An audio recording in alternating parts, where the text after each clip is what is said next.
Derecho Penal 2.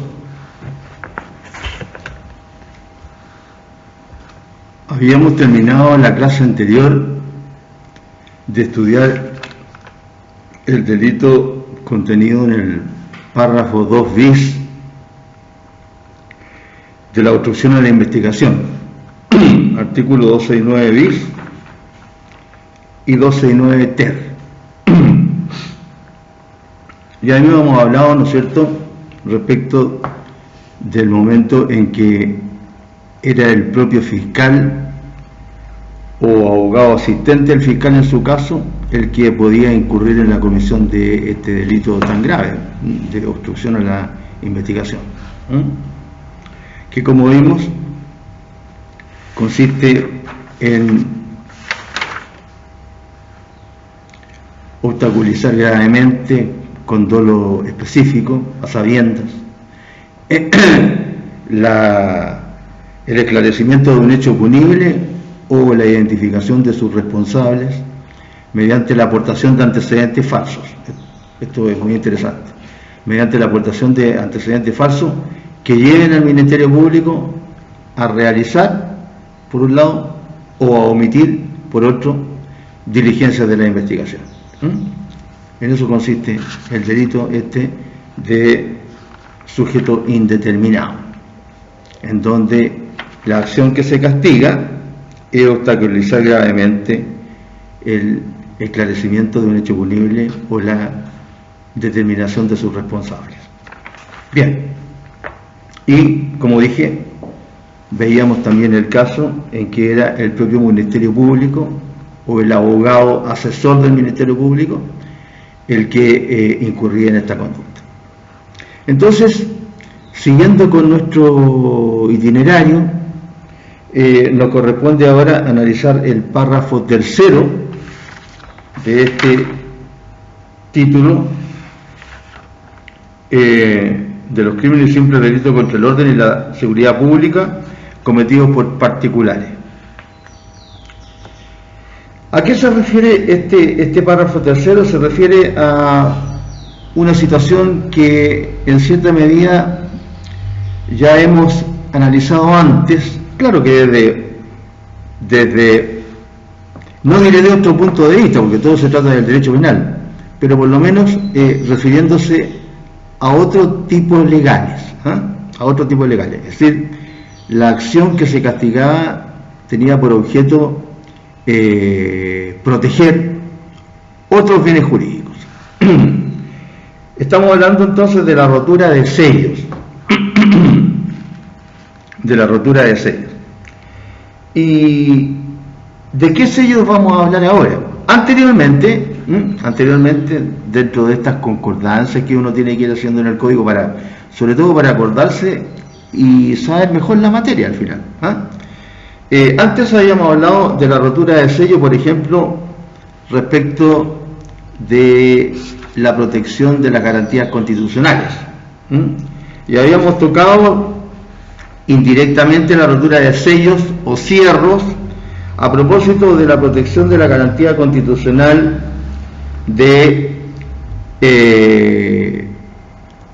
mantener, ¿no es cierto?, el secreto de los papeles y documentos que tienen las personas. Y por eso el 146 sancionaba al que abriera o registrara la correspondencia o los papeles de otros sin su voluntad. Cuando la ley habla de abrir o registrar, está, sobre todo tratándose de abrir la correspondencia, está, ¿no es cierto?, refiriéndose a que se tiene que romper al menos el cierre. ¿De qué? Del sobre que contiene la correspondencia o el telegrama. Así que ya nos habíamos referido a esto, como digo, a propósito de esta garantía constitucional. Y después también nos habíamos referido, en el caso del artículo 155, de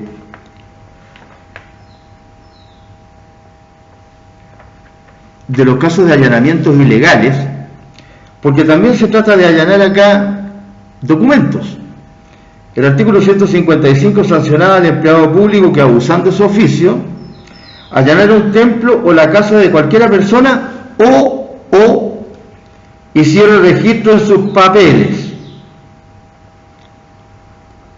y a su vez el artículo siguiente, que es el 156, sancionar a los empleados en el servicio de correo y telégrafos u otros que prevaliéndose de su autoridad interceptaren o abrieren la correspondencia o facilitaren a terceros su apertura o supresión. Es decir, nos habíamos antes ya referido, como dije, a materias relacionadas con el abrir, al menos el cierre, sino el sello, que también podría ocurrir, abrir el cierre y romper el sello de papeles y o documentos. Pero ahora nos encontramos ante otra situación en la que de partida participa, el sujeto activo aquí es indeterminado, puede ser cualquier persona y evidentemente un particular. Entonces acá se sanciona en el 270 al que hubiere roto intencionalmente los sellos puestos por orden de la autoridad pública.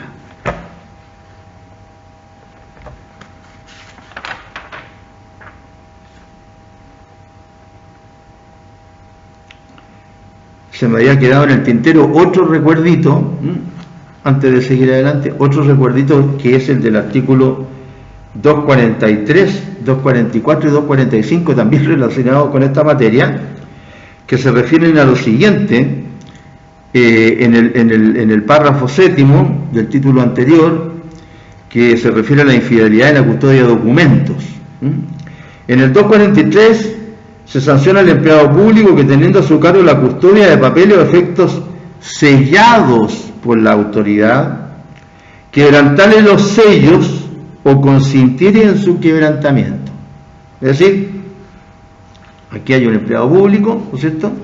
No, que no es el caso de ahora, en donde es un particular, pero en relación, ¿no es cierto? Allí había, en este 243, un empleado público que estaba encargado de la custodia de papeles o efectos sellados por la autoridad y quebrantare los sellos o consintiere que un tercero lo haga, que el quebrantamiento de los sellos. También sancionaba al guardián que culposamente diere lugar a que ocurriera lo mismo, que se quebrantaren los sellos que le habían sido, los documentos que contenían los sellos que le habían sido confiados.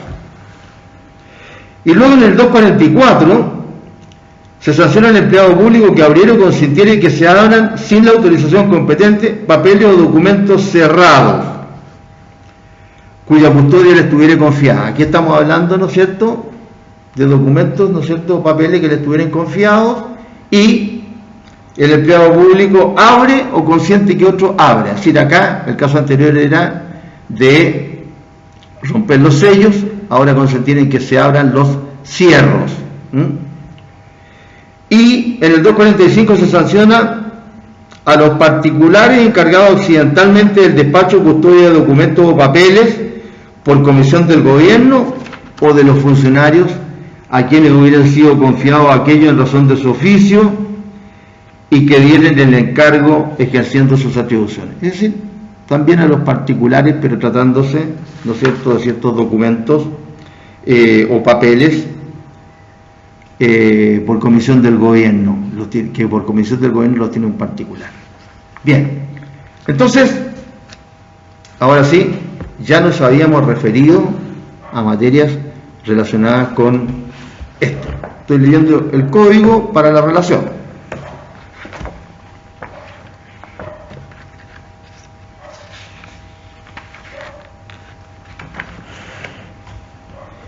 Entonces ahora, ¿qué conducta vamos a analizar? 270. Los que hubieran roto intencionalmente los sellos puestos por orden de la autoridad pública serán castigados con reclusión menor de su grado mínimo y multa de tanto a tanto. Y como digo, acá se trata de particulares, sujeto indeterminado, básicamente los particulares, que hubieran roto intencionalmente los sellos puestos por orden de autoridad pública. Una situación. Segunda situación, Las penas serán reclusión menor de su grado medio y multa cuando los sellos rotos estaban colocados sobre papeles o efectos de un individuo acusado o condenado por crimen. Aquí hay una situación bien específica, ¿no es cierto? Se están violentando los sellos colocados sobre papeles o efectos de un individuo acusado o condenado por crimen. Así de ahí tenemos dos situaciones.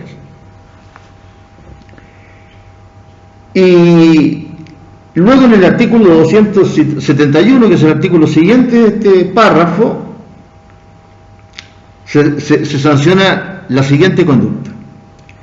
Si la rotura de los sellos ha sido ejecutada con violencia contra las personas, el culpable sufrirá las penas de reclusión menor de su grado máximo y multa. Claro, siempre, ¿no es cierto?, cuando la conducta se ejecuta con violencia contra las personas, la pena aumenta. Y eso es lo que está pasando en esta situación.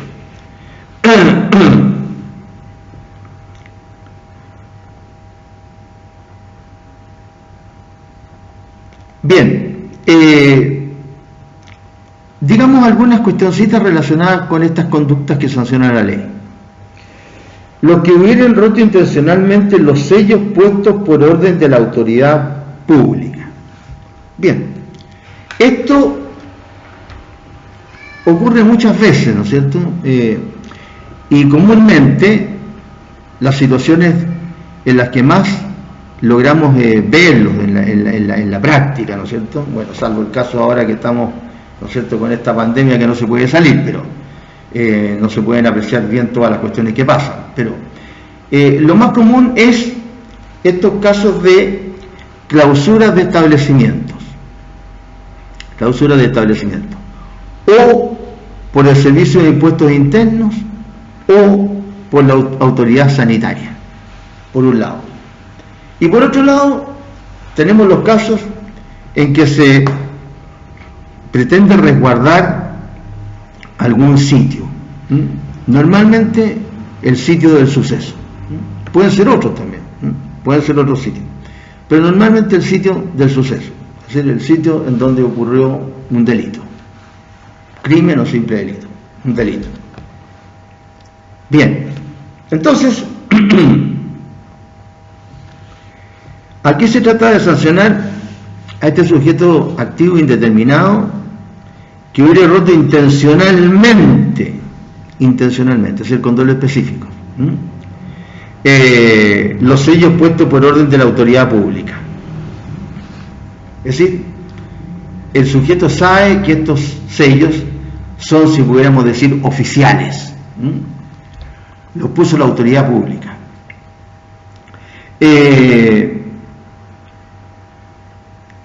Nosotros bueno, yo lo he visto muchas veces, no sé ustedes que están estudiando, pero estas clausuras que realiza la autoridad pública, la autoridad pública, ¿no es cierto?, entendida como, ya lo hemos dicho en otras oportunidades, la ley en varias ocasiones se ha referido a lo que es la autoridad pública, como aquella autoridad que normalmente ejerce estas atribuciones. No necesariamente necesita que sea, como hemos explicado en otras oportunidades, el número uno del organismo del Estado de que se trate. El número uno del Poder Ejecutivo, del Poder Legislativo, del Poder Judicial. Se trata de muchos de sus delegados. El concepto de autoridad pública es amplio. Entonces, en estos casos, la autoridad pública, ¿no es cierto?, viene a ser el funcionario público correspondiente que tiene la facultad para clausurar un local que, por ejemplo, no ha pagado los impuestos, o quien no tiene patente para funcionar, o que habiendo sido sancionado por alguna infracción anteriormente es reincidente, etcétera, etcétera. Y entonces, en ese caso, el Servicio de Impuestos Internos, ¿no es cierto?, clausura el local y coloca los sellos correspondientes en el local, coloca una especie de manifiesto así, ¿no es cierto?, una hoja normalmente que tiene, está impresa, que dice clausurado este local por tal cosa, y ahí en letra más chica se dice por qué está clausurado. Y al sellito ese, ¿no es cierto?, se le colocan normalmente unas franjas más grandes para que, ¿no es cierto?, cubra un espacio dentro de la cortina que tiene el local, normalmente la cortina metálica, porque se lo deja cerrado para que no siga funcionando. Eso en relación con el ejemplo de esta clausura que realiza el Servicio de Impuestos Internos. También ocurre con la autoridad sanitaria. Ahora, ¿para qué decir? ¿No es cierto? La autoridad sanitaria, imagínense ustedes la cantidad de locales que habrá clausurado por la pandemia, básicamente. No cumplir las normas relacionadas con la pandemia.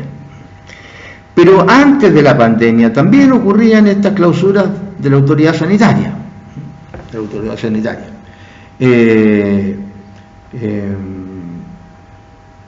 Por ejemplo, sobre todo en verano, los casos de muchos lugares de expendio de comestibles, ¿no es cierto? Sobre todo en verano, como digo, de productos del mar, que se encontraban con problemas los productos del mar, en descomposición, o si no estaban en descomposición les faltaba muy poquito, porque tenían mucho tiempo, pescados y mariscos que estaban ya habían muerto hacía días, ¿no es cierto? Y bueno, así que se procedía a la clausura de estos negocios. También de otro tipo de locales de comestibles, ¿cómo se llama? Veíamos nosotros en la televisión hace un poco antes de la pandemia, ¿no es cierto?, que también en verano, donde por el calor, ¿no es cierto?, es más difícil mantener las cosas salubres, saludables, mejor dicho, veíamos que se cerraban locales incluso de cadenas internacionales, algunas sucursales o incluso en Santiago, ¿no es cierto?, de comida rápida, porque no estaban funcionando como correspondía. Bien, de estos sellos se trata, ¿no es cierto? De estos sellos se trata, porque el sujeto indeterminado, que normalmente es un particular, vendría normalmente a ser o el dueño, o el representante del dueño, o algún trabajador, etcétera, ¿no es cierto?, hubieran roto intencionalmente los sellos puestos por orden de la autoridad pública. Ahí está la situación. Entonces, tenemos que nos encontramos con situaciones bien precisas de rotura de sellos, ¿no? Sellos con S y doble L, ¿no? Después el artículo 270 en su inciso segundo, sanciona con reclusión menor en su grado medio y multa, aumenta un grado la pena, cuando los sellos rotos, también hay que leerlo, ¿no es cierto?, entero, los sellos rotos intencionalmente estaban colocados sobre papel o efectos, por la autoridad pública, sobre papel o efecto de un individuo acusado o condenado por crimen. Claro, ¿por qué? Porque con esto, ¿no es cierto?, se van a, si no se van a deshacer completamente las pruebas, al menos se va a romper la cadena de custodia y va a resultar beneficiado no solamente el que ya fue condenado, sino que también el que puede estar en vías de ser condenado porque está ya acusado. Es decir, ya se ha cumplido con un trámite importante dentro de la tramitación del proceso penal. Así que nos encontramos con una situación específica acá, de rotura de los sellos colocados sobre papeles sobre papel o efecto de un individuo acusado o condenado por crimen, dice la ley, es decir, una pena que empieza en los 5 años y un día y termina en los 20. O puede tratarse de una pena indivisible también. un presidio perpetuo. Bien. ¿Qué objetivo tiene entonces? Todavía nos queda el 271, que es más simple de explicar, pero ¿qué objetivo entonces tiene esta postura de sellos puestos por la autoridad pública? ¿Qué objeto tiene? Tiene por objeto, si ustedes se recuerdan los ejemplos que le coloqué, de la clausura del Servicio de Impuestos Internos, de las clausuras, ¿no es cierto?, de la autoridad sanitaria, del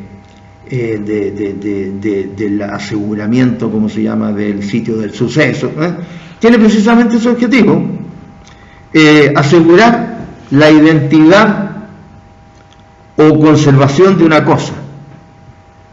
Ese es el objetivo, asegurar la identidad o la conservación de una cosa, o el mantenimiento de una situación, que es el típico caso, ¿no es cierto?, del sitio del suceso. ¿Cómo quedó el sitio del suceso una vez que ocurrió el delito? ¿Cómo quedó? Hay que mantener esa situación por un tiempo que va a variar dependiendo, ¿no es cierto?, de las actuaciones que tenga que realizar la justicia. Entonces, ese es el objetivo de poner estos sellos para asegurar la identidad o para asegurar la conservación de una cosa o para asegurar el mantenimiento de una situación. Y el delito consiste, como dice la ley penal, en romper intencionalmente estos sellos puestos por la autoridad. Es decir, no existe delito culposo acá. Se requiere la malicia, el dolo, la intención directa para provocar el resultado que uno desea. El autor, el sujeto activo del delito. Entonces, no hay delito cuando la rotura se produce por culpa o imprudencia o negligencia.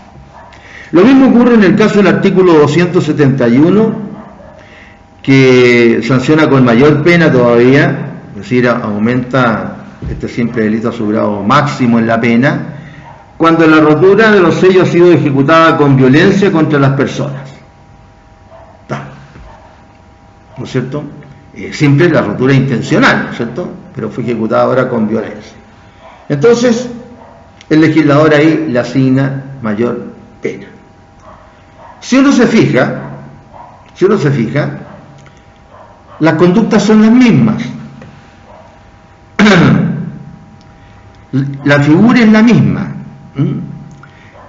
Lo que pasa es que las personas encargadas del depósito o custodia de papeles o documentos sellados, en los casos a que yo me referí antes como ejemplo, en el caso del 243, por ejemplo, se trata de funcionarios públicos.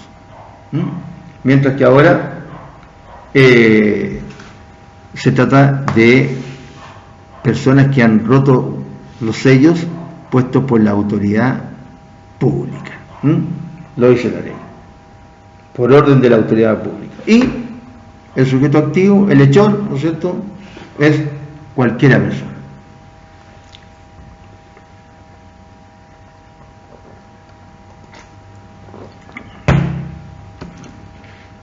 Seguimos avanzando.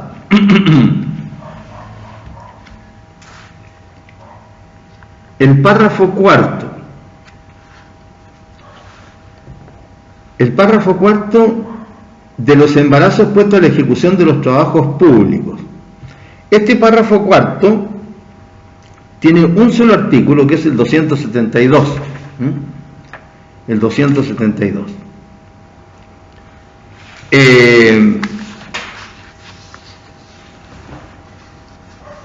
El 272. Y contempla una situación que ustedes también la ven normalmente, porque el Código Penal, mejor dicho, las conductas que sanciona el Código Penal, siempre las ve uno. Es decir, no son conductas que no ocurran, siempre las ve. Lo que pasa es que muchas veces o no se denuncian, o se denuncian pero no se pesquisan, o a la gente no les interesa hacer mayor problema y deja que ocurran. De los embarazos puestos a la ejecución de los trabajos públicos, ¿qué conducta sanciona este artículo 272? Fíjense ustedes y piensen antes de que yo se la explique bien rapidito. Fíjense ustedes si han visto ustedes esto o no. ¿A quién sanciona?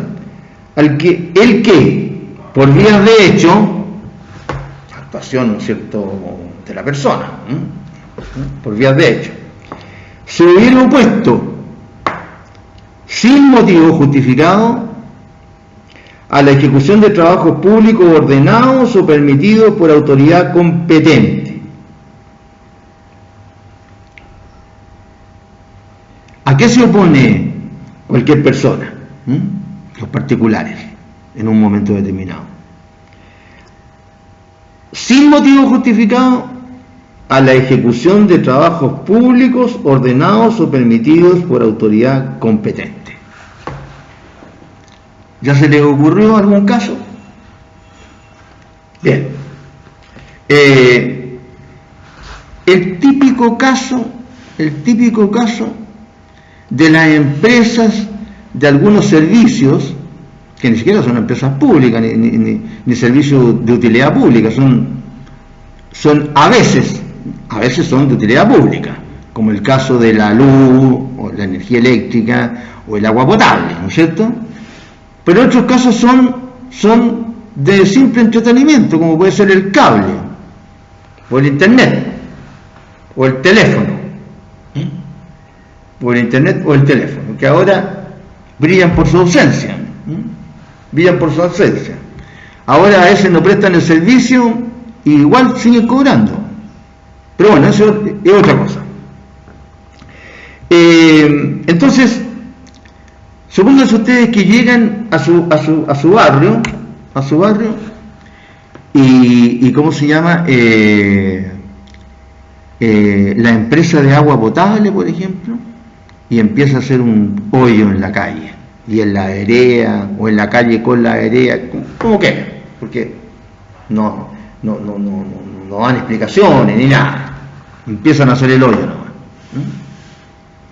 Que por lo demás es un tremendo problema para todos los municipios que tienen que recibir las quejas de la gente, porque esto viene ocurriendo, pero yo creo que desde que se creó este país.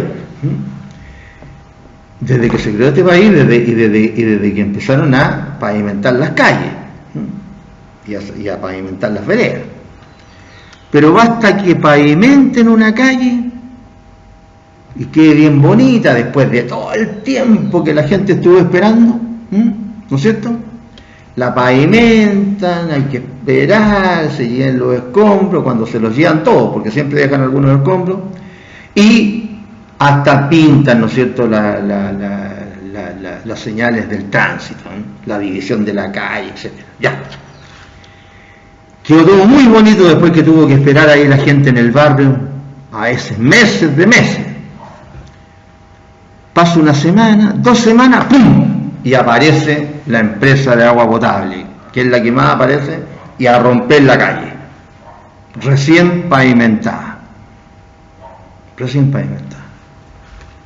El último caso que me recuerdo más decidor es la pavimentación de 18 de septiembre, todo el sector de 18 de septiembre, más o menos un poco más acá del hospital yendo hacia la universidad, y lo mismo con el caso de Las Tardes.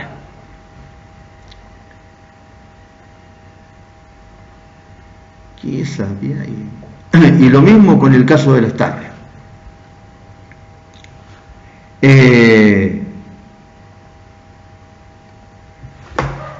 Hicieron un tremendo hoyo en 18 de septiembre, hicieron en diferentes lados.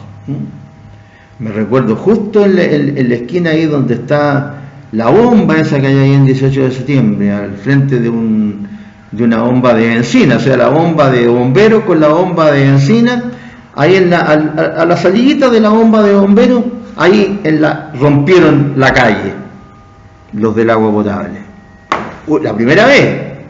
La segunda vez fue cerca, al lado del semáforo, ahí donde cerca de la escuela de nosotros, el semáforo que está ahí en tu capel. Recién pavimentado. Y después no llega la empresa a pavimentar lo que destruyó. Y ahí empiezan, como decía, los reclamos a la municipalidad. Entonces la municipalidad dice: esto no me corresponde, porque a la municipalidad, entre paréntesis, de Arica nunca le corresponde nada, siempre le corresponde a otro, algún ministerio, siempre algún ministerio, y en este caso al Ministerio de Obras Públicas. Y la gente otra vez con la calle mala, cuando, entre paréntesis, la pavimentación de las calles cuesta súper caro. No sé cuánto costaba pavimentar 1 kilómetro de vía pública. Pero son sumas súper altas. Estamos hablando de equivalente a millones de dólares. Lo mismo pasó en Las Tardes. Bien, de esas situaciones se trata, por ejemplo. En el caso del alumbrado eléctrico, los problemas son otros. Sí, a veces hay que romper, sobre todo las veredas, para poner un poste nuevo.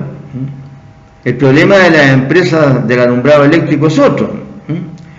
¿Cuántos años se le está diciendo a las empresas del alumbrado eléctrico, del cable ese que todos nosotros tenemos arrendada para tener cable, ¿no es cierto?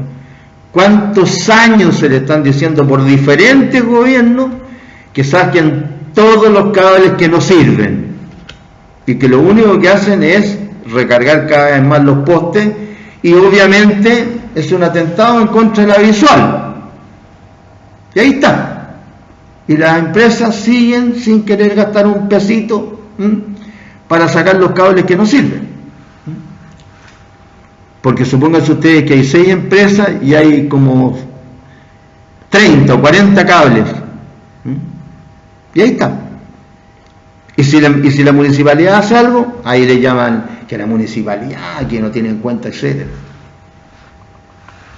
Estas son cosas a propósito de. Porque muchas cuestiones de calidad de vida, ¿no es cierto?, no se hacen por las empresas y punto. La gente reclama cuando le cortan el servicio y después no le descuentan los días que tuvo cortado el servicio. Sí, porque eso es más evidente. Pero hay muchas situaciones de empresas, de las empresas estas grandes, ¿no es cierto?, que nos dan un servicio y lo cobran. Y lo cobran meses y el servicio no lo dan. Esos famosos triple pack, que le dan internet, le dan el cable y le dan teléfono fijo. ¿Cuánta gente hay que el teléfono fijo no le funciona, pero le siguen cobrando la parte por el teléfono fijo? Entonces en este país hay muchas cosas que no se solucionan porque no se exige que se solucione. Bien, pero la situación es para poner ejemplos.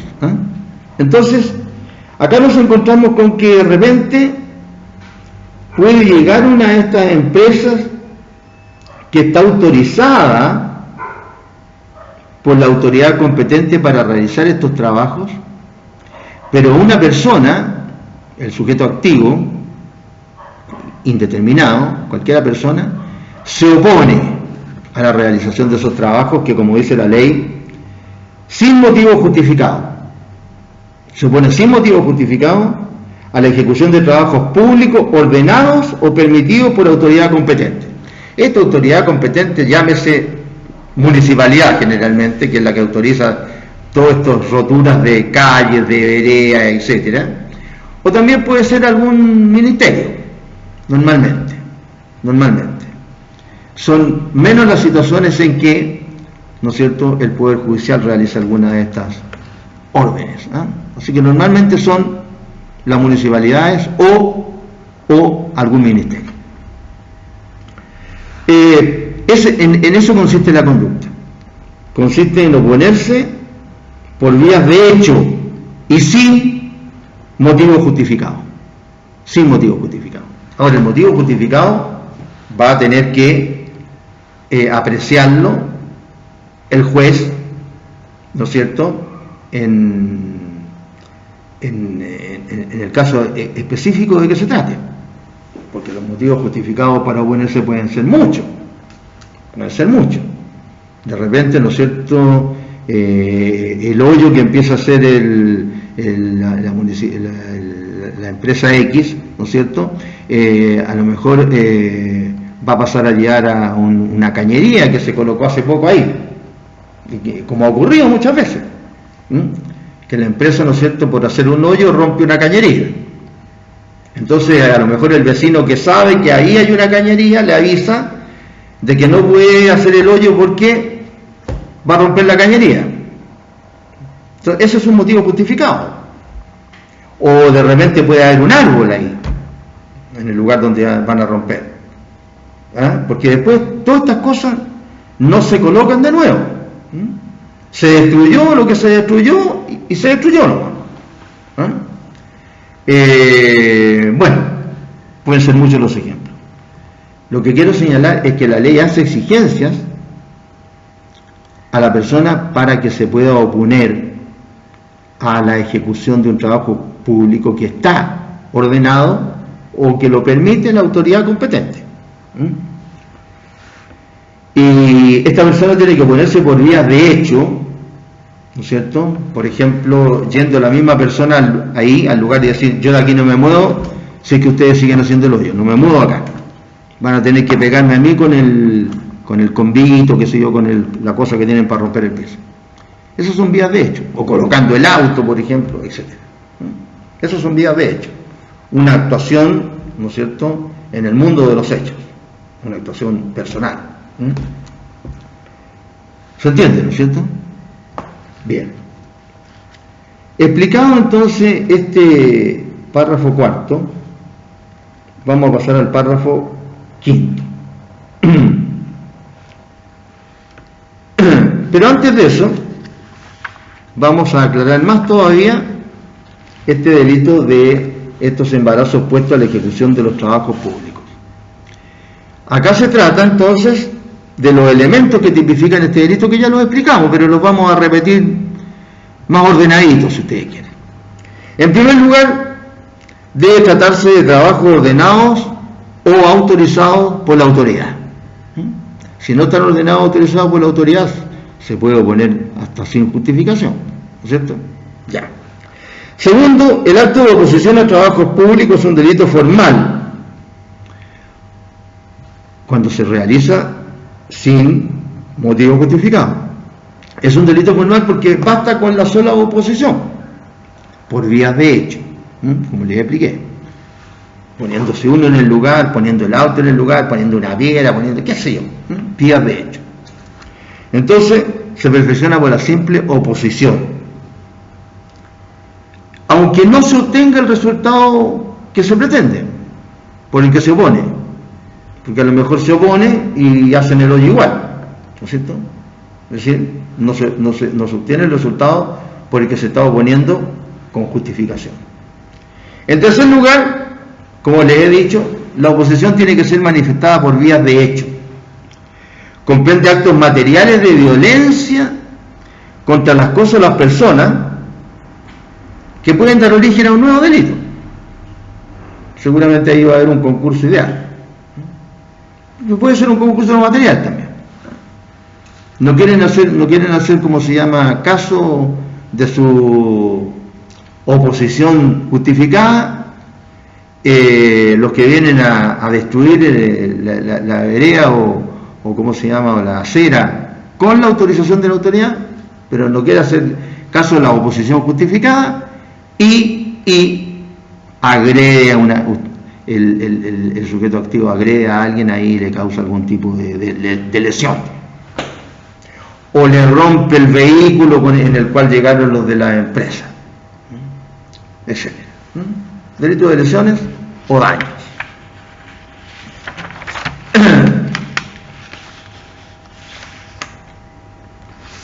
Delito de lesiones o daños. Y en cuarto lugar, el hecho de actuar sin motivo justificado, de actuar sin un título legítimo que autorice la oposición.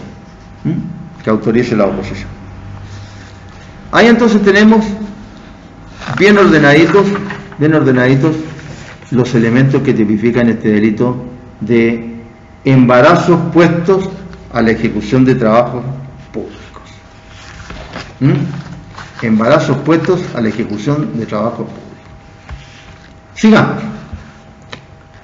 Ahora sí, el párrafo quinto. Contiene dos artículos, el 273 y el 274. ¿Qué dicen estos artículos? 273. Las personas encargadas de provisiones, empresas o administraciones por cuenta del ejército o la armada, o sus agentes que voluntariamente hubieran faltado a sus compromisos, embarazando el servicio que tuvieran a su cargo, con daño grave e inevitable a la causa pública. Con daño grave e inevitable a la causa pública. Y el artículo siguiente dice: si ha habido fraude en la naturaleza, calidad o cantidad de los objetos o mano de obra o de las cosas administradas con daño grave e inevitable de la causa pública, los culpables sufrirán la pena de presidio mayor en cualquiera de sus grados y multa de tanto a tanto. ¿Sí? Tiene pena de crimen este fraude.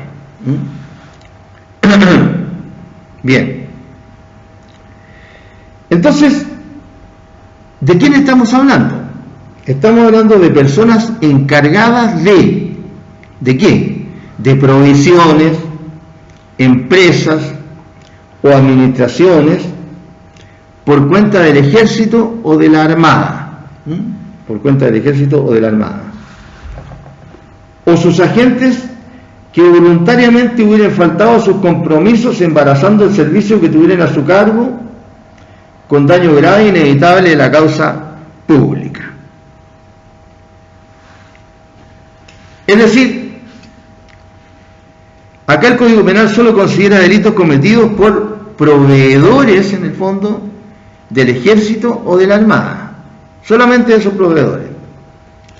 Y sanciona los daños producidos al servicio y los perjuicios económicos que resultan de esos daños.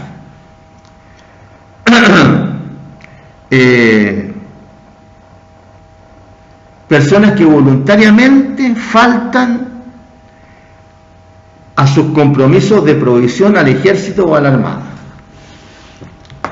En el fondo, el artículo 273 se refiere al incumplimiento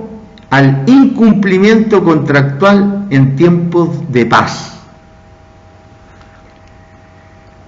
Nosotros habíamos hablado del incumplimiento contractual en tiempos de guerra, cuando nos habíamos referido a los delitos contra la seguridad exterior o soberanía del Estado. En el artículo 109, número 11, ¿se recuerdan que era un artículo bien largo? En el número 11 se señala: será castigado con la pena de presidio mayor en su grado máximo a presidio perpetuo. 11. El proveedor que maliciosamente faltara a su deber con grave daño del ejército o armada. Con grave daño del ejército o armada. Era uno de los casos que constituía delito de traición. De traición. Claro, imagínense ustedes que el proveedor del ejército o de la armada hubiera vendido al ejército o a la armada proyectiles, digamos balas para cañones, por decir algo, que no funcionaran. Entonces disparaban los proyectiles y los proyectiles no funcionaban. ¿Qué pasó? iban a hacer pedazos al ejército de la Armada. Si los proyectiles que tiraban no funcionaban, iban a hacer pedazos. Bien, ahí teníamos como un caso de traición a la patria, esta situación de los proveedores, ¿no es cierto?, que faltaban al cumplimiento del contrato. Estábamos hablando ahí en tiempo de guerra, ahora estamos hablando en tiempo de paz. Pero la figura es la misma, es un incumplimiento contractual. ¿Por qué? Porque se trata de las personas encargadas de provisiones, ¿no es cierto?, del tipo que necesita el ejército de la Armada. Empresas, lo mismo. O administraciones, por cuenta del ejército de la Armada. Ya. O sus agentes que voluntariamente hubieran faltado a sus compromisos.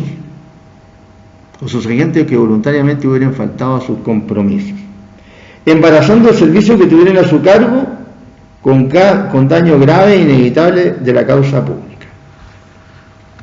Bien, acá siempre traemos a colación cuestiones que interesan para explicar los delitos. Y segundo, que aparecen en los medios de comunicación social, porque uno no hace investigaciones de estas cosas. Y así como ya parece que se está demorando mucho con este nuevo proceso penal la causa por todas estas estafas, porque hay que decirlo así, al erario público que hicieron en Carabineros, y que hay un montón de... Aquí estamos hablando de altos funcionarios de Carabineros, no estamos hablando del cabo ni del concristo, ni del sargento, estamos hablando de la plana mayor. Así como se está demorando mucho esta causa, y cuando las causas se demoran mucho, después la gente el chileno es re olvidadizo, somos re olvidadizos, entonces después se archiva de repente. Los diarios se olvidaron también de la noticia, se olvidaron, como decía el Chavo, queriendo o no queriendo, no sé, algo parecido decía el Chavo, y entonces no hay ninguna sanción. Ejemplo de estas cuestiones de figuras públicas, todos los casos de las placas, ¿no es cierto?, para el financiamiento de las campañas que se están investigando desde la época de la presidenta Bachelet, a todos de los colores políticos. Hay dos solamente que condenaron, dos. Hay un montón que ahí están pendientes, entre paréntesis uno que ya no figura en la arena política, qué sé yo, y no pasa nada, no avanza. Bien, ¿por qué digo esto? ¿Por qué traigo a colación el no avance en los casos de Carabineros? El no avance en los casos de políticos, en las llamadas platas políticas, es decir, para ¿no es cierto?, la publicidad, la propaganda, etcétera, política. Porque ahora hay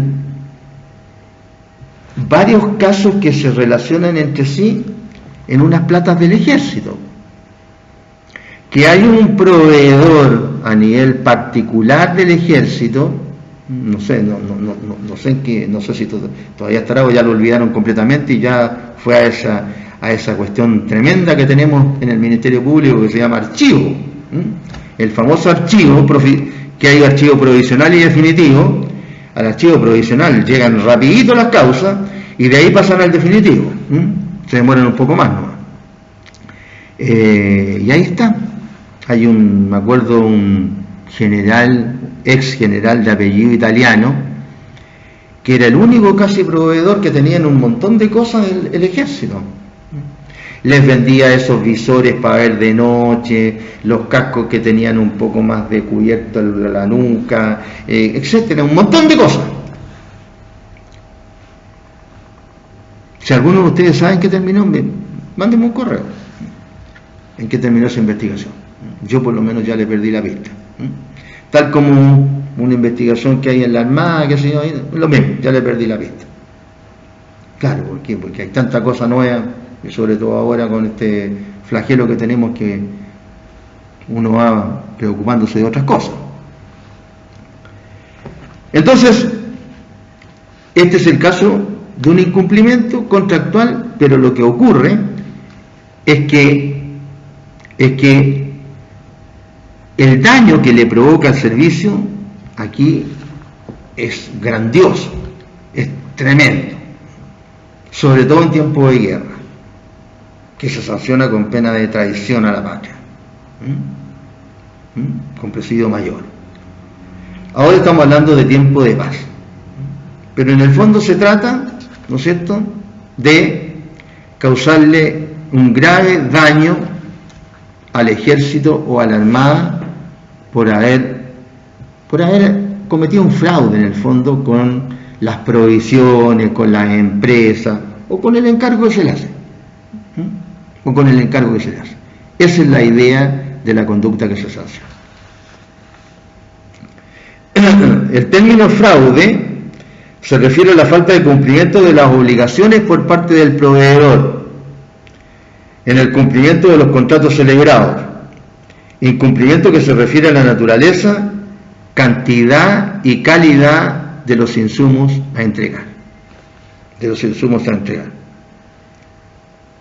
Cuando un proveedor comete estos delitos contra otros servicios públicos que no sean el ejército o la armada, comete simplemente un tipo de estafa de lo que sanciona el título correspondiente dentro de los delitos contra la propiedad en el párrafo correspondiente a las estafas. Aquí estamos hablando, ¿no es cierto?, de el fraude que se comete en contra del ejército y de la armada por el proveedor de que se trate. Eso es lo que estamos hablando en esta situación.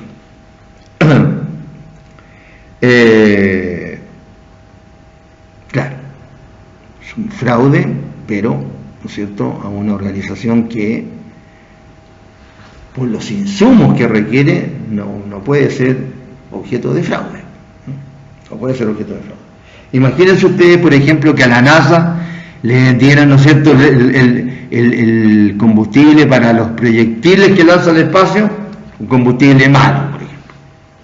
Sí, se trata de una empresa, pero son empresas que no pueden, bajo ninguna circunstancia, ser objeto de ese tipo de fraudes, porque los daños que se causan, económicos y de otra índole, impresionante.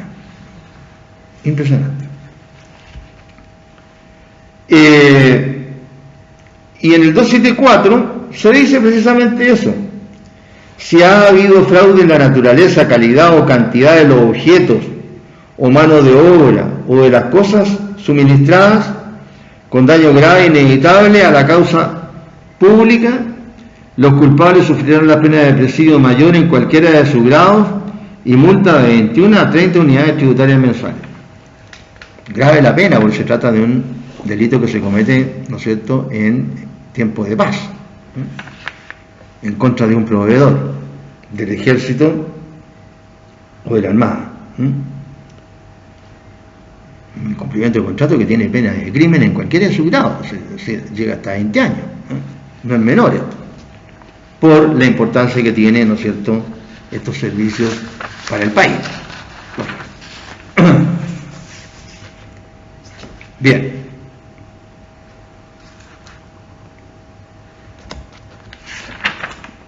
Ahora nos corresponde hablar de las infracciones de las leyes y reglamentos referentes a loterías, casas de juego y de préstamo sobre prendas, el párrafo sexto.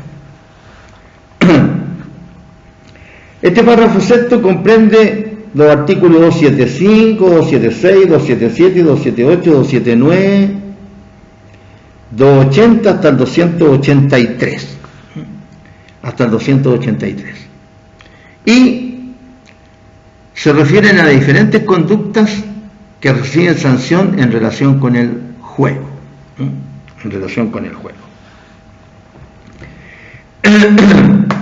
Esto del juego, bueno, de partida le vamos a dar una mirada rápida, pero vamos a explicar igual, pero vamos a tratar de ir un poquito más rápido.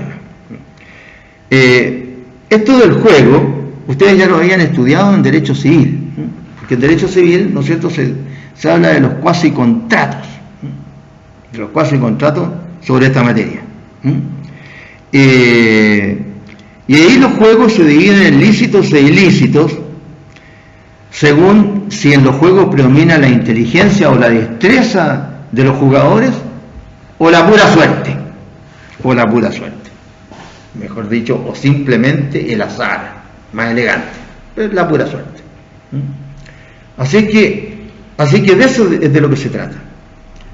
Y el Código Civil distingue entre juegos lícitos y juegos ilícitos.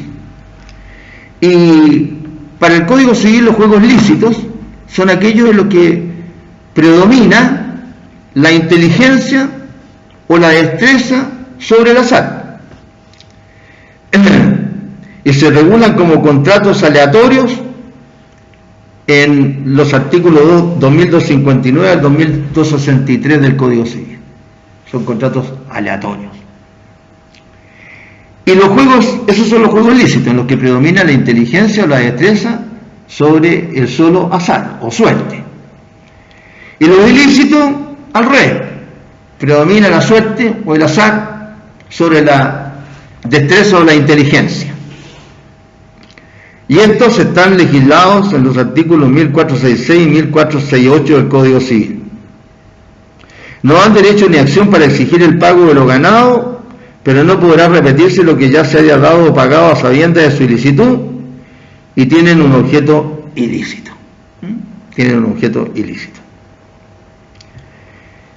Acá hay 3 grupos de delitos que sanciona la ley: la lotería, las casas de juego y los préstamos sobre prendas. Digamos las cuestiones fundamentales respecto de las 3 situaciones. La lotería primero. Fíjense ustedes, cosa curiosa, y el Código Penal hace una definición o da un concepto de lotería, que parece que como que no es el lugar, ¿no es cierto? Pero para que quede todo más claro, lo hace. Y dice el Código que lotería es toda operación ofrecida al público y destinada a procurar ganancia por medio de la suerte. Eso es lotería. Cualquier operación destinada a procurar ganancia por medio de la suerte. Entonces,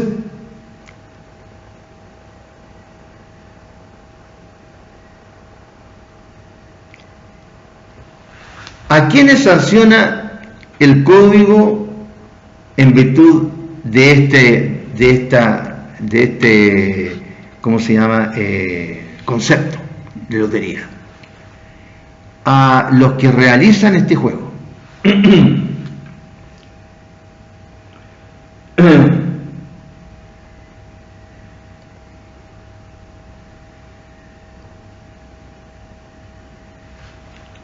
A los que realizan este juego.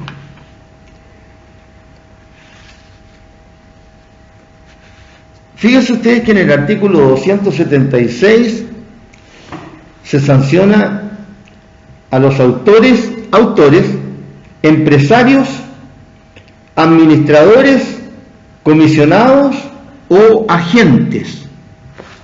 5 tipos de personas. O agentes de loterías no autorizadas legalmente.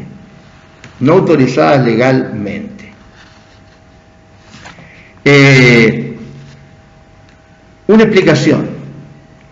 Acá en la lotería ocurre algo parecido a lo que ocurre con la fabricación de moneda.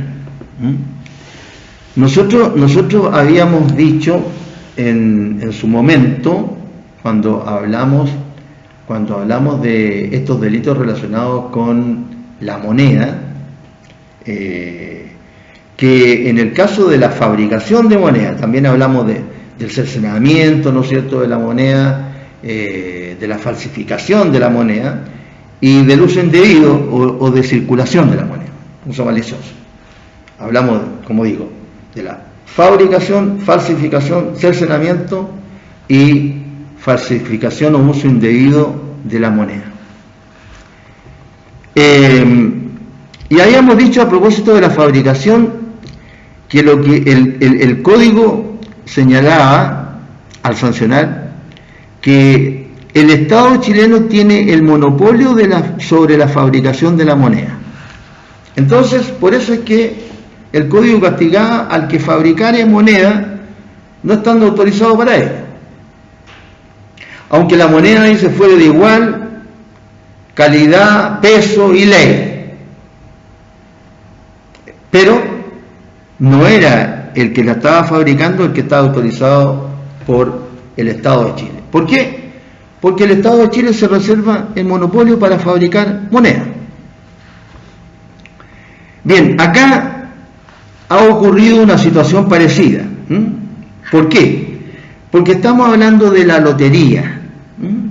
Y la lotería, ¿no es cierto?, es un juego de azar, de cualquier manera que sea, en el que predomina, ¿no es cierto?, la suerte o el azar, y no mayormente la destreza o la inteligencia de los jugadores. Entonces, ¿qué es lo que ha ocurrido con las loterías? Con las loterías ha ocurrido que el Estado ha venido a través del tiempo manifestando ser el que tiene el monopolio sobre este juego. Y para promover algunas regiones del país, desde hace bastante tiempo ya, se fueron creando juegos de lotería respecto de lugares especiales. Y por ejemplo se crea, me parece que por ahí por el 1930 y tanto, no estoy seguro, 1930 y tanto, la Lotería de Concepción. Después de eso se crea la Lotería de Beneficencia, se llama La Polla, se llama, de Beneficencia. Más o menos conjuntamente con eso se empiezan a crear casinos.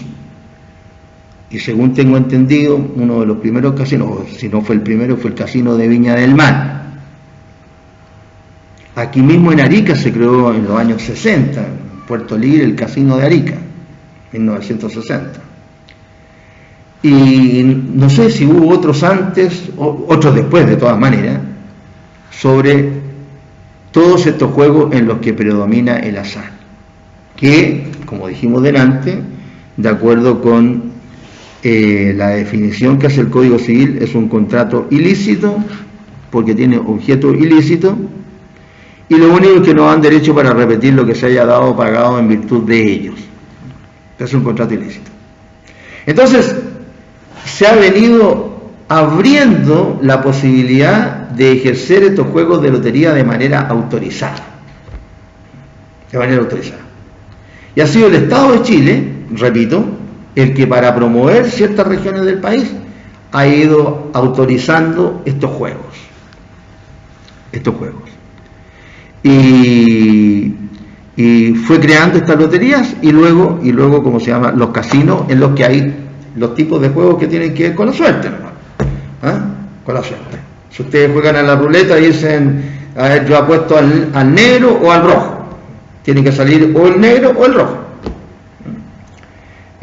Claro, usted puede apostar al negro y al rojo, pero en realidad lo que va ganando con uno lo va perdiendo con el otro, así que no sé cómo harán esos que ganan jugando a los dos, no sé. Pero se apuesta al 25 negro o rojo, no sé. Tiene que salir el 25 y usted no puede hacer nada para que la bolita que está dando vuelta ahí caiga en el 25, tiene que tener la pura suerte, a menos que tenga un mecanismo, ¿no es cierto?, que la haya implantado ahí en la mesa y que no sé. Pero parece que es muy difícil. Por eso que todos los casinos tienen tantos veedores o sapos que están trabajando en el casino para que no les ganen a la mala o al casino. Claro. Está lleno de ojos mirando, y están los ojos también que miran, ¿cómo se llama?, electrónicos. Entonces, eso es lo que ha venido ocurriendo. Por eso que se sancionan todos aquellos casos de estas personas, ¿no es cierto?, autores, empresarios, administradores, comisionados, agentes de loterías no autorizadas legalmente. Incurrirán en la multa B y perderán los objetos muebles puestos en lotería. Si están autorizados, Lotería de Concepción, Polla Chilena de Beneficencia, en su momento, ¿cómo se llama? El Quino, ¿cómo se llama? La Polla que había, ¿no es cierto? Eso que se jugaba a los clubes, que fue de lo primero que apareció, etcétera, etcétera. Está autorizado, se puede jugar. Si no está autorizado, no se puede jugar, y ahí se sanciona a esas personas. Bien.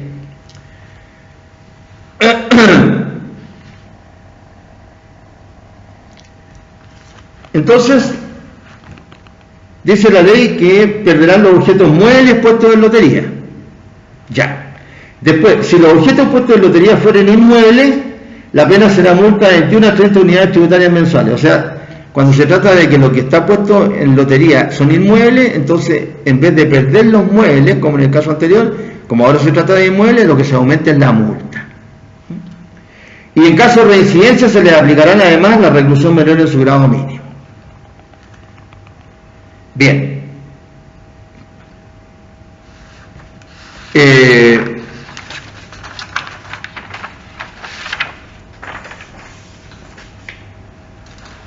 En segundo lugar, tenemos la sanción a las casas de juego. Las casas de juego. ¿Qué son las casas de juego? Son aquellos lugares donde se practican los juegos de azar, es decir, estos juegos de suerte,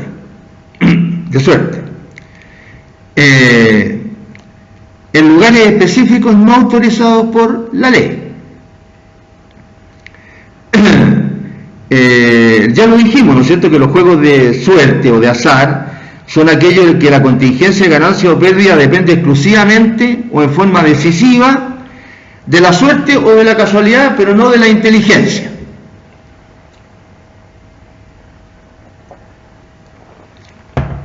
De la suerte o de la casualidad, pero no de la inteligencia. Y estos juegos se sancionan como ilícitos cuando tienen un contenido patrimonial, es decir, cuando existe una apuesta en dinero. Por eso que cuando uno era chico y lo llevaban, después cuando uno era grande ya a los hijos, ¿no es cierto?, a la feria esta que hay juegos, de los juegos infantiles.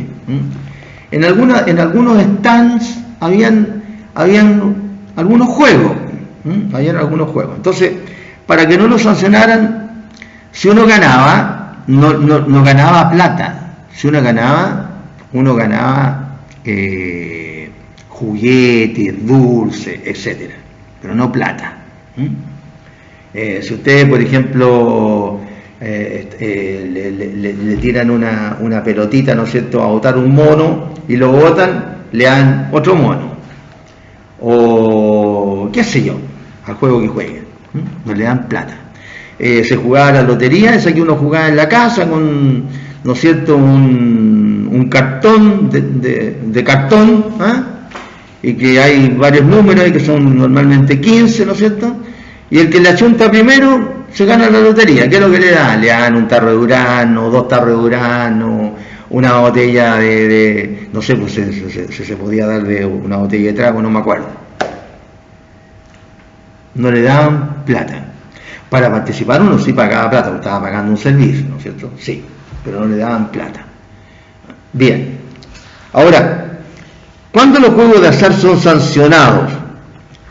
Primero, cuando se practican en casas de juego, y segundo, cuando se realizan en lugares públicos.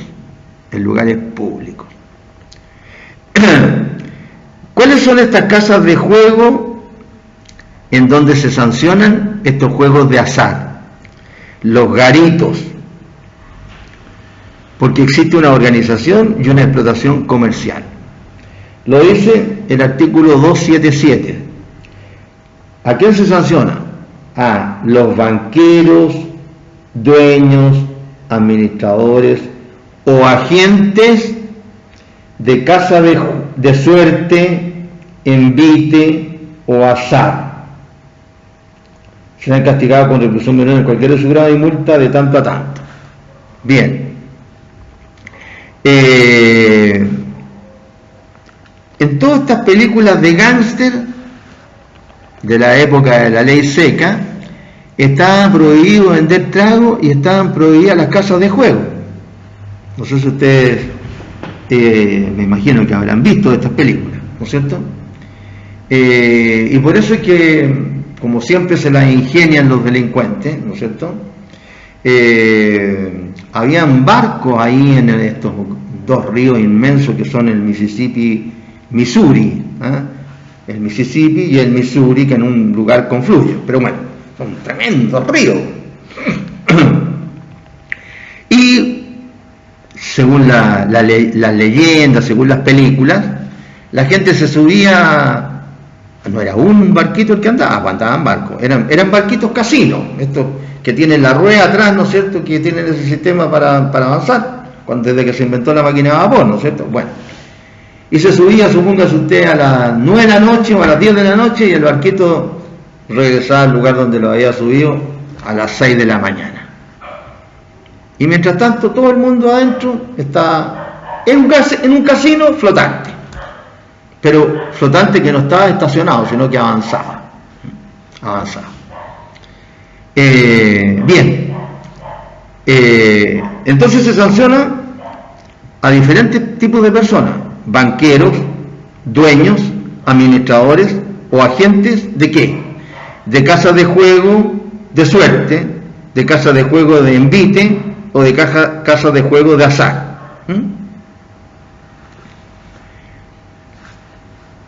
En todas partes hay gente que se junta a jugar plata. Acá en Arica también. Y eso está prohibido. Hay gente, ahora como hay casinos en todas partes prácticamente, no tiene mucha gracia jugar en las casas. Antes, cuando estaba prohibido y no había casinos, había gente que perdía lo que tenía en estos, ¿cómo se llama?, tugurios, en estos garitos, porque lo que usted pierde en el juego, como no se lo pueden cobrar en los tribunales, se lo van a cobrar directamente. Ahí no se trata de la justicia con la venda, ahí se trata de la justicia por mano propia, o por medio de testaferros, o por medio de estos que inventaron los colombianos, que matan por la espalda y matan. ¿Cómo se llama? Así que es complicado esto de los garitos, es complicado. Si se juega plata, ahí ¿cómo se llama?, estamos cometiendo delitos. Casas de envite o de azar. Artículo 278. ¿A quién se sanciona también en relación con estas casas de juego, envite o azar? 278.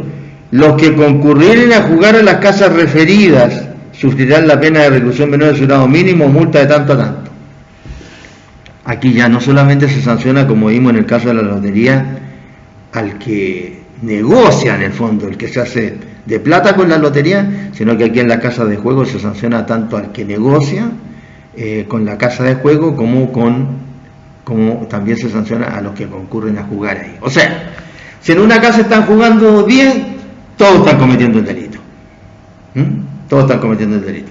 Están jugando plata. Bien. ¿Y cuál es el otro caso que se sanciona? Cuando el juego se realiza en lugares públicos. Lugares públicos como cuáles, como caminos públicos, calles, plazas, ferias u otros sitios semejantes de reunión. Esto en lugares públicos se castiga como una falta de acuerdo con el 495, número 14.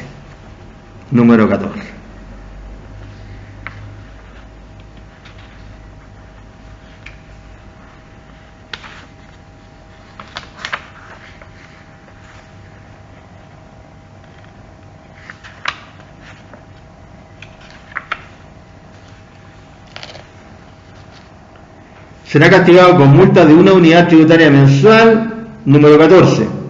El que en caminos públicos, calles, plazas, ferias u otros sitios semejantes de reunión estableciere rifas u otros juegos de envite o azar.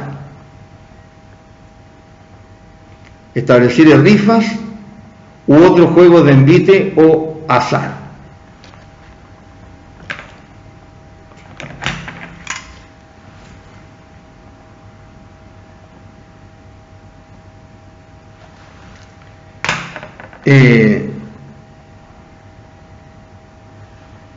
Según el artículo 279, el dinero de efectos puestos en juego y los instrumentos, objetos y útiles destinados a él caerán siempre en comiso.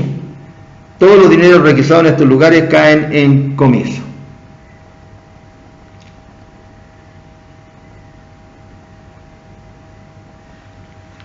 Me acuerdo que cuando era niño uno se ponía a mirar a ese en el barrio, porque en algunos barrios, ¿no? Íbamos nosotros con amigos cuando éramos niños y jugaban a la rayuela, pero jugaban plata. Y en esa época, ¿no es cierto?, los carabineros pesquisaban todo, pesquisaban hasta esas cosas. Así que cuando aparecía el furgón policial, salían todos arrancando. Y ¿cómo se llama? Claro, porque al que pillaban se lo llevaban preso para que pagara la multa. Y lo que quedaba de plata ahí caía en comiso. Jugaban plata muchas veces a eso. Así, eso está prohibido, ¿no? O estaba prohibido. Claro, en esa época los carabineros actuaban, pesquisaban. Si había un curado, ¿cómo se llama?, en la vía pública, que estaba borracho, durmiendo en el suelo, ¿no es cierto?, y se había ensuciado sobre sí mismo, etcétera, los carabineros lo llevaban detenido y lo tenían que levantar cochino como estaba, ¿no es cierto?, y ensuciarse ellos mismos para llevarlo preso, porque en la comisaría muchas veces lo bañaban con, qué sé yo, con un grifo, no sé.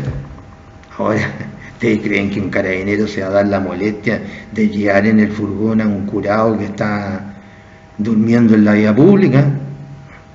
O sea, me parecería, si viera eso, me parecería algo así como ver a un marciano bajando un platillo volador. ¿Qué quieren que les diga? Cuando nosotros éramos niños y no tan niños, se llevaban detenidas las personas que jugaban al fútbol en la vía pública. Claro, que uno está jugando al fútbol en la vía pública y si hay una plaza, por ejemplo, y están unas mamás con los niños chicos, etcétera, claro, ¿no es cierto?, y aunque también sean chicos los que están jugando, están causándole, ¿no es cierto?, un perjuicio a los que están en el lugar ese. Ahora también eso ¿qué es lo que se hace ahí? No se hace nada. Son mejores tiempos ahora, porque ahora, ¿no es cierto?, hay, ¿cómo se llama?, alto celular, harto computador, ¿no es cierto? ¿Son mejores tiempos? Seguramente.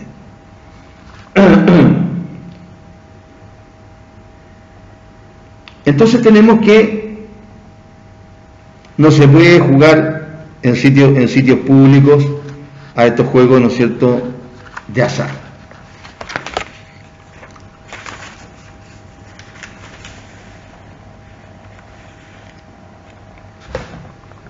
Y por último, en este tercer grupo de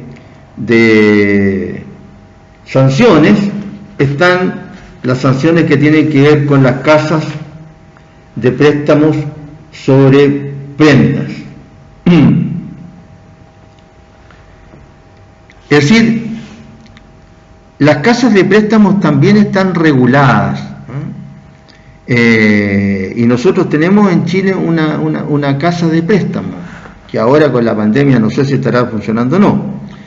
Pero en Chile el crédito prendario se encuentra regido por la ley 9322 del 16 de febrero de 1949 sobre la Dirección de Crédito Prendario y Martillo. Y la ley exige tanto al Estado como a los particulares quienes también pueden realizar estas actividades, el cumplimiento de una serie de requisitos. Es decir, para realizar el préstamo tienen que realizarse o cumplirse mejor con exigencias o cumplir requisitos. ¿Cuáles son? El primero, tener autorización para operar. El segundo, llevar contabilidad. Y el tercero, cumplir con las condiciones de conservación y realización de la prenda, siendo en este caso una prenda con desplazamiento. Es decir, el préstamo sobre prenda existe. Ustedes, cuando está normal la situación, van a la casa de crédito prendario y llegan, pues, cuando uno está en la situación o qué sé yo, la gente lleva su reloj, un reloj que valga algo, obviamente, un reloj que sea, no sé, pues de algún metal bueno o una buena marca, o lleva mucha gente hasta los anillos de compromiso, o qué sé yo, una vajilla, ¿no es cierto?, que le regalaron a lo mejor para el matrimonio, para los que se casan ahora, que son bien pocos, etcétera. Y ustedes llevan su prenda y se la entregan a la casa de crédito popular, y esta la resguarda la prenda, cosa que si usted la va a retirar el día de mañana pagando el préstamo y los intereses que le cobran ahí, entonces ustedes se la devuelven tal como usted la llevó. Eso es lo que quiere la ley, si es que existen particulares que se dediquen a esto. Entonces requiere autorización para operar, llevar contabilidad y cumplir con las condiciones para conservar y realizar la prenda. Estas son las exigencias que le hace la ley. ¿Qué conductas se sancionan en relación con estas casas de préstamo sobre prendas? Las conductas sancionadas son realizar la actividad sin autorización para operar, o teniendo autorización o sin tener autorización, no llevar los libros requeridos, no enajenar las prendas en pública subasta, no dar resguardo de lo recibido, de lo dado en prenda, o prestar a personas manifiestamente incapaces para contratar, por la edad o por falta de discernimiento. Por la edad o por falta de discernimiento. Vamos a ir viendo entonces lo que dicen los artículos 280, 281, 282 y 283. Bien. El 280 sanciona al que sin autorización legal estableciera casas de préstamo. Fíjese usted la distinción con el artículo siguiente, porque en el 281 se sanciona a los que habiendo obtenido autorización, es decir, en el 280 se sanciona al que no tiene autorización, y en el 281 se sanciona al que sí tiene autorización pero incurre en otras infracciones. Veamos el primer caso, el del 280. Dice el 280: el que sin autorización legal estableciere casas de préstamo sobre prendas, sueldos o salarios, sufrirá reclusión menor y multa y comiso de las cantidades prestadas. O sea, a esta persona se lo sanciona solo porque no tiene autorización.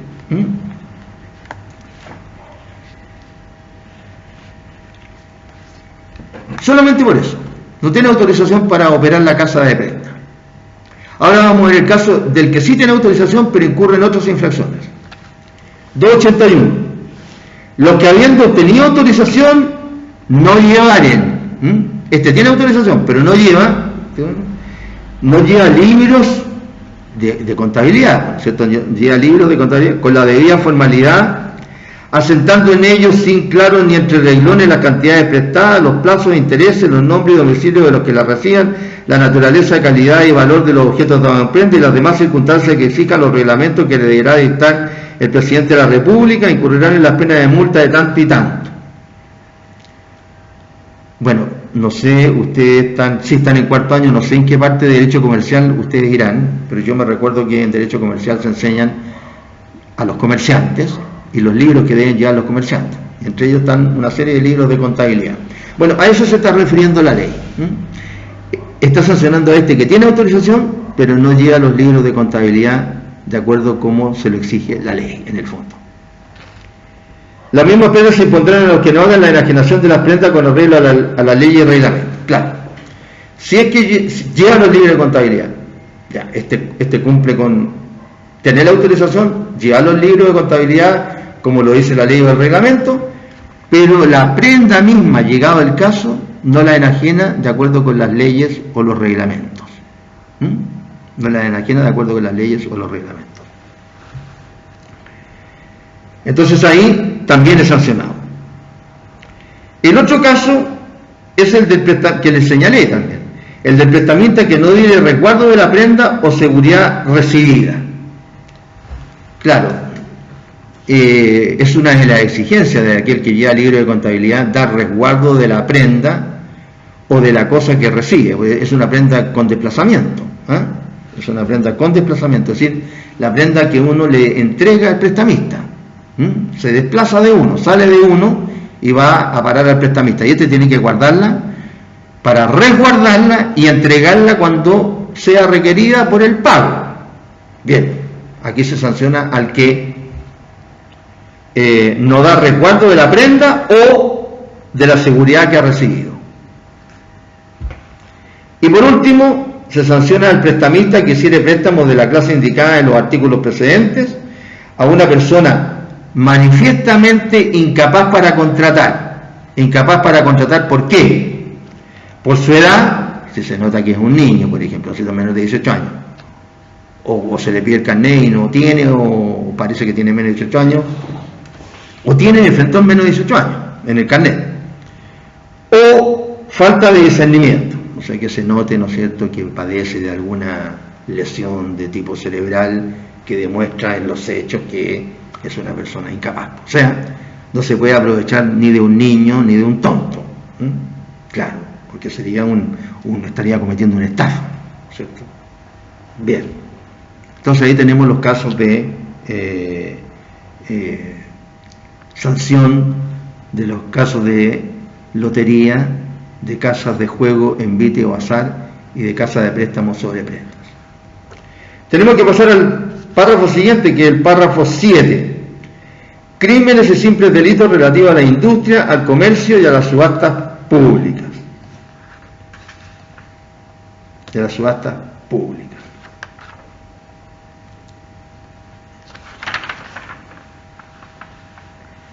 En este artículo, en estos artículos, mejor dicho, se sancionan algún tipo de conductas diversas que guardan relación con la industria, con el comercio y con las subastas públicas. En primer lugar, la que se denomina la comunicación fraudulenta de secretos de la fábrica o comercio, artículo 84. Se sanciona al que fraudulentamente hubiere comunicado secretos de la fábrica en que ha estado o está empleado. Esta es una práctica, un tipo de práctica desleal que desde el punto de vista del Código del Trabajo está sancionada con el despido también. Bien, acá está sancionado como delito el hecho de comunicar fraudulentamente secretos de la fábrica o del comercio. El sujeto activo es indeterminado, el que fraudulentamente, ¿cierto? Normalmente va a ser un trabajador de la fábrica, creo yo, ¿no? Normalmente. Después, el otro caso se trata de lo que se denomina la alteración por medios fraudulentos de precios que fueron objeto de contratación. Este es el caso de la tan famosa colusión que al final esta industria del papel, ¿no es cierto?, estafó a medio Chile por medio de esta colusión, y creo que al final nos tocaron como 6 lucas a cada chileno, ¿no? Ahora, ¿dónde fueron a parar esas 6 lucas? ¿O cómo las distribuyeron o no? No tengo la menor idea. Si alguien la habrá recibido. Si alguien la habrá recibido. Así que las empresas siempre ganan. Ya ganan con la sanción que se les impuso, y con lo que ganaron ilícitamente. Artículo 285. Los que por medios fraudulentos consiguieren alterar el precio natural ¿de qué? Es decir, por medios fraudulentos consiguen alterar el precio natural, o sea, el precio que corresponde de acuerdo con las leyes de la competencia. Consiguen alterar el precio natural ¿de qué? Del trabajo, de los géneros, de las mercaderías, de las acciones, de las rentas públicas o privadas o de cualquiera otras cosas que fueran objeto de contratación. Sufrirán la pena de reclusión menor de su grado mínimo a medio y multa de 6 a 10 unidades tributarias mensuales.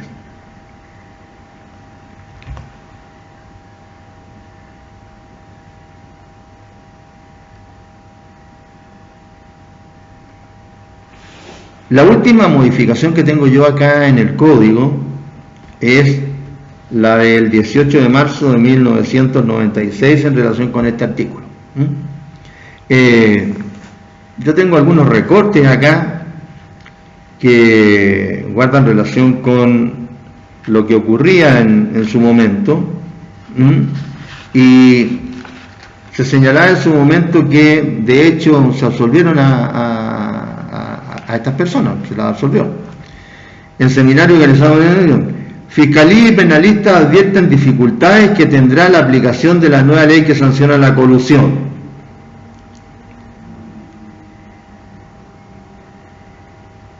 Porque con este artículo que viene de la época del Código, se hizo un informe por un profesor de Derecho Penal de la Escuela de Derecho de la Chile, hijo de un profesor que tuve cuando yo estaba estudiando, se llaman igual, y en virtud de este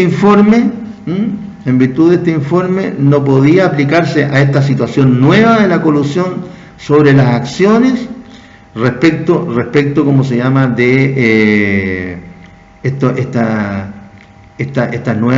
nuevas situaciones que ocurren ahora.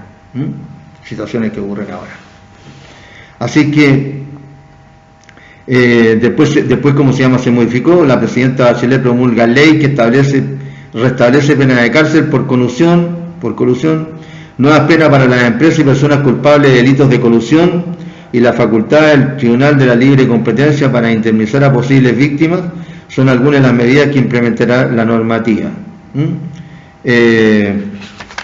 No sé en realidad qué pasó con esto, no sé cuál es el estado actual de la redacción de este artículo, pero por lo menos las personas que en su momento fueron por esto del papel tisú, ¿no es cierto?, esto del papel confort, resultaron absueltas, porque la Corte Suprema aplicó este informe en derecho de este profesor, Entonces, este artículo, les reitero, hasta la última modificación que tengo yo del 18 de marzo del 96, respecto al artículo 285, dice: los que por medios fraudulentos consiguieren alterar el precio normal, el precio natural, dice la ley, del trabajo, de los géneros o mercaderías, acciones, rentas públicas o privadas, o de cualesquiera otras cosas que fueran objeto de contratación, Y, según tengo entendido, este artículo no consideraría estos casos de colusión actuales, y por eso que en su momento se absolvió a estas personas.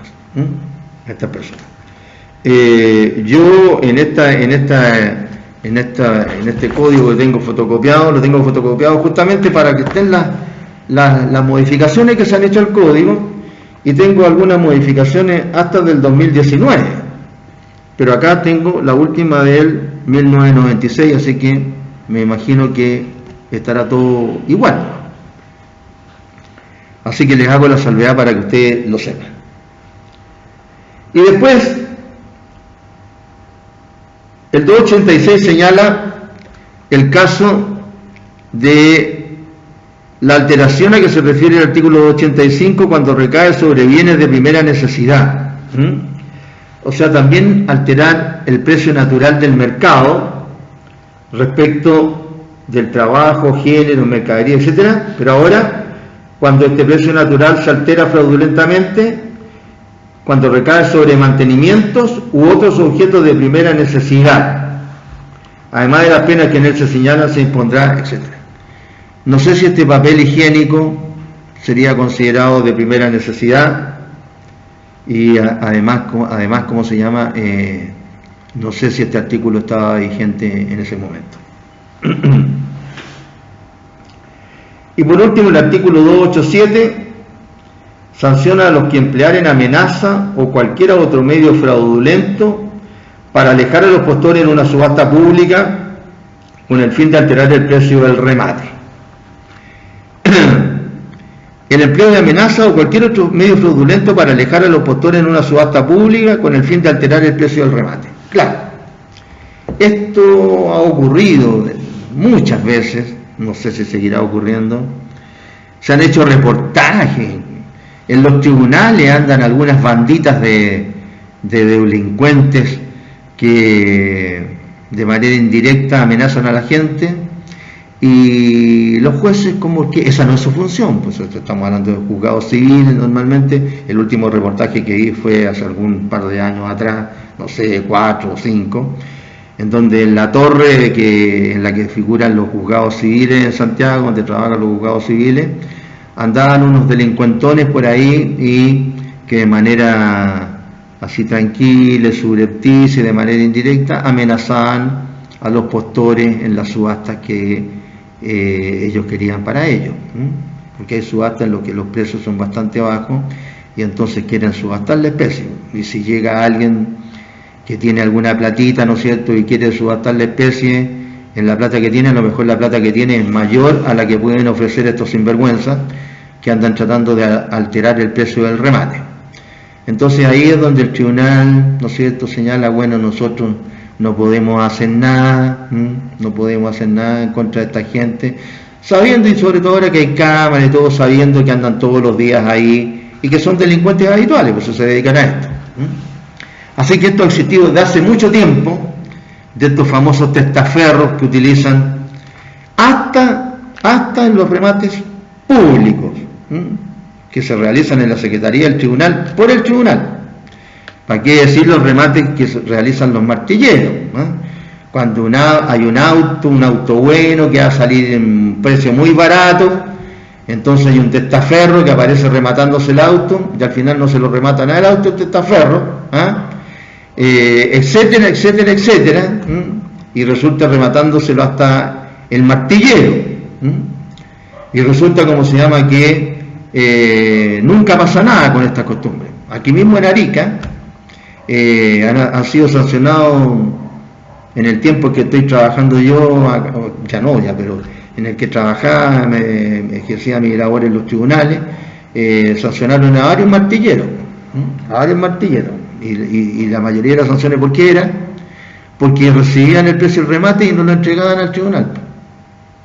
Y el tribunal los apremiaba primero para que lo entregaran, y algunos, como se lo habían gastado la plata, no la tenían, simplemente no lo entregaban. Así que terminaban hasta con orden de aprehensión los martilleros. ¿Qué tal? Entonces, la sinvergüenzura en Chile viene de hace muchos años, ¿no? Está muy relacionada a muchas situaciones con el Poder Judicial, etcétera. Bien. En el párrafo siguiente, en el párrafo 7 bis,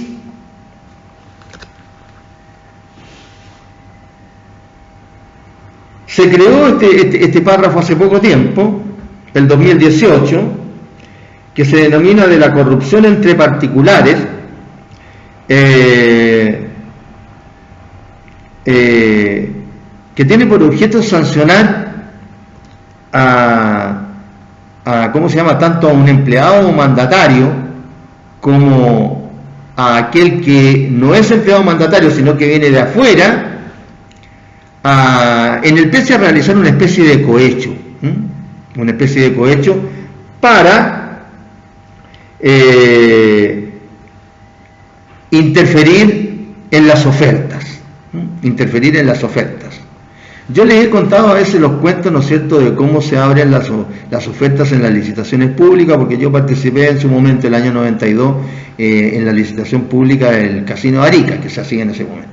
Y les he contado en algunas clases, ¿cómo se llama?, de lo que ocurre en estos casos. Y la idea es mantener el principio de igualdad de los oferentes. ¿Sí? Todos los oferentes tienen que entregar en el tiempo y en la forma que señale el organismo que va a realizar la licitación, tiene que entregar el oferente su oferta, en sobresellado, lacrado, etc. Y esta oferta debe abrirse el día y a la hora de la licitación, que también está fijada, de manera pública. Eso es lo que quiere la ley preservar, que no haya ninguna injerencia ni del funcionario hacia afuera, ni de afuera hacia el funcionario. Y por eso que se crearon estas dos figuras penales. Ahora el 2018. O sea, todas figuras de corrupción. Y cuando se crean estas figuras es porque está ocurriendo esto, o si no, no se crearían. Artículo 287 bis. El empleado o mandatario que solicitare o aceptare recibir un beneficio económico o de otra naturaleza para sí o un tercero para favorecer o por haber favorecido en el ejercicio de sus labores la contratación con un oferente sobre otro, será sancionado. Para favorecer o haber favorecido la contratación de un oferente sobre otro. O sea, se prefiere a un oferente sobre otro. Porque este empleado o mandatario del empleado solicita o acepta recibir para el futuro, no tiene por qué recibirlo en el momento, solicita o acepta recibir un beneficio económico de otra naturaleza para sí o un tercero. ¿Por qué? Para favorecer o por haber favorecido en el ejercicio de sus labores la contratación con un oferente sobre otro. Es decir, hay algo para callado, ¿no es cierto?, ahí, para que se beneficie a un oferente sobre otro. Es el propio empleado, entonces, o el mandatario del empleado, el que solicita o acepta recibir. Ahora el caso contrario, del que viene de afuera, atentar al empleado. 287 ter. El que viene, ofreciere o consintiere en dar, ¿no es cierto? Este no es empleado ni mandatario del empleado, sino que el que viene a atentar al empleado o al mandatario del empleado. El que viene, ofreciere o consintiere en dar a un empleado o mandatario un beneficio económico de otra naturaleza para sí o un tercero, para que favorezca o por haber favorecido la contratación con un oferente por sobre otro. Es decir, la conducta es la misma. Lo que cambia es el sujeto activo. La conducta es la misma, cambia el sujeto activo. Favorecer a un oferente sobre otro. Será castigado con reclusión menor en su grado medio en el caso del beneficio dado o ofrecido, o reclusión menor en su grado mínimo en el caso del beneficio consentido. O sea, si no le alcanzaron a dar la plata, tiene menos pena que si ya se la dieron. Además, se le sancionará con las penas de multa señaladas en el artículo precedente. ¿En fin? Avance de la corrupción. Por eso que se van creando figuras nuevas. Es casi igual que los delitos de cohecho que vimos, o, ¿cómo se llama?, de tráfico de influencia, etc. Está claro, este párrafo 7i fue agregado por ley 21.121 del 20 de noviembre del 2018. Así que incorpórenlo en su código. Seguimos avanzando. Párrafo octavo. De las infracciones de las leyes y reglamentos relativos a las armas prohibidas. Tiene un solo artículo, el 288, que dice: el que fabricare, vendiere o distribuyere armas absolutamente prohibidas por la ley o por los reglamentos generales que dicte el presidente de la República. Fabricar y vender o distribuir armas absolutamente prohibidas. Entonces, acá, este artículo, como dice acá la nota, fue derogado parcialmente por la ley 17.798, que es la ley sobre control de armas. Lo derogó parcialmente, solo en cuanto se refiere a armas de fuego, explosivos y demás elementos contemplados en la referida ley. Lo derogó en ese sentido. Es decir, queda todavía algún par de armitas acá que está prohibido fabricar, vender o distribuir estas armas absolutamente prohibidas.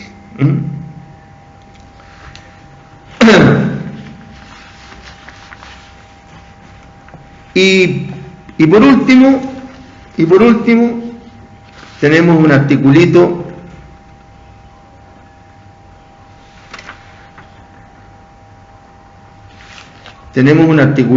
que fue agregado el 2004 por la ley 19.975, que es el 288 bis, que se refiere a las armas cortantes o punzantes. Ojo con esto, porque está prohibido el porte en ciertos lugares de estas armas. No solamente usarlas, exhibirlas, portarlas. Y puede que nos falte el chistosito que a lo mejor un amigo le facilitó, o le mostró, qué sé yo, iba a hacerse el choro, ¿no es cierto? Una de estas que, no sé cómo se llaman, unas que se dan vuelta, un tipo de cortapluma así, vaya a aparecer con una de esas armas cortantes o punzantes, porque puede terminar en la comisaría, ¿no es cierto?, preso. Y Carabinero a veces no sabe de quién es la mariposa, y cómo se llama, y se lleva a él, al amigo y a lo que sea. Así que portar, así que vamos a leer esta disposición. El artículo 288 bis del 2004 dice: el que portare armas cortantes o punzantes en recintos de expendio de bebidas alcohólicas que deban consumirse en el mismo lugar. O sea, discoteca. Portar armas cortantes o punzantes en depósitos de bebidas alcohólicas que deban consumirse en el mismo lugar. Entre otros, ¿no es cierto?, discoteca. Y el inciso segundo: al que en espectáculos públicos, en establecimientos de enseñanza o envío a espacios públicos en áreas urbanas portare dicha arma cuando no pueda justificar razonablemente su porte. Ya no solamente, ¿no es cierto?, en recintos de expendio de bebidas alcohólicas que deban consumirse en el mismo lugar, sino que también en espectáculos públicos, establecimientos de enseñanza o en vías o espacios públicos en áreas urbanas cuando no pueda justificar razonablemente su porte. Si anda con esas armas en espectáculos públicos o en establecimientos de enseñanza, no veo cómo pueda justificar su porte de un arma cortante o punzante. ¿Para qué vamos a decir de un estilete? O punzón. Basta con una mariposita, no, o cualquier tipo de cortapluma. Y el único caso sería de que poder justificar razonablemente su porte en espacios públicos, en áreas urbanas. Claro, va por la calle, ¿no es cierto?, y lo detienen, y va con una tremenda cuchilla, ¿no es cierto?, y a lo mejor trabaja en una carnicería, o trabaja en un supermercado, que se llama en la sección carnicería. Y ahí puede decir, claro, va a tener que mostrar, ¿no es cierto?, el certificado de trabajo, o llamarán a su empleador, no sé, ahí sí. Pero difícil de justificar en establecimientos de enseñanza, o en espectáculos públicos, o en, bueno, ahí no siquiera necesita, no hay justificación para los lugares que son, como se llama, recintos en que deban consumirse las bebidas en el mismo local. Bien, en la próxima clase comenzaremos con el párrafo 9, delitos relativos a la salud animal y vegetal.